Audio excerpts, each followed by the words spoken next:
नमस्कार मंडळी, मकर संक्रांत हा सण फक्त सण नसून सौभाग्य, आरोग्य, समृद्धी आणि सकारात्मक ऊर्जेचा दिवस मानला जातो।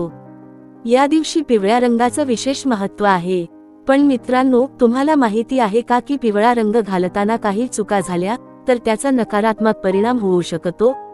आजच्या या व्हिडिओमध्ये आपण जाणून घेणार आहोत मकर संक्रांतीच्या दिवशी पिवळ्या रंगावर चुकूनही घालू नये अशा 4 महत्त्वाच्या वस्तू, ज्या चुका 99% महिलांना माहीत नसतात आणि ज्यामुळे सौभाग्य, पैसा आणि घरातील शांतता बिघडू शकते। मकर संक्रांत 2026 पिवळ्या रंगाचं महत्त्व। मकर संक्रांतीला सूर्य मकर राशीत प्रवेश करतो। या दिवशी सूर्यदेवाची कृपा मिळवण्यासाठी पिवळा रंग, तीळ, गूळ, हळद यांचा उपयोग केला जातो। पण शास्त्रानुसार काही गोष्टी पिवळ्या रंगात घालणे टाळावे। चुकूनही घालू नका या 4 वस्तू। 1. फाटकी किंवा जुनी पिवळी साडी, ड्रेस। मकर संक्रांतीला जुने, फाटलेले किंवा रंग उडालेले कपडे घालणे अशुभ मानले जाते। यामुळे सौभाग्यावर परिणाम होतो, घरात अडचणी वाढतात। शक्य असल्यास नवीन किंवा स्वच्छ पिवळे कपडे वापरा। 2. हळद कुंकू न करता पिवळे कपडे। अनेक महिला पिवळे कपडे घालतात पण हळद कुंकू करत नाहीत। शास्त्रानुसार हे चूक आहे। हळद कुंकू न केल्यास सकारात्मक ऊर्जा मिळत नाही, सौभाग्य अपूर्ण राहते। किमान एक सवाष्ण बाईला तरी हळद कुंकू द्या। 3. पिवळ्या रंगावर काळे किंवा निळे दागिने।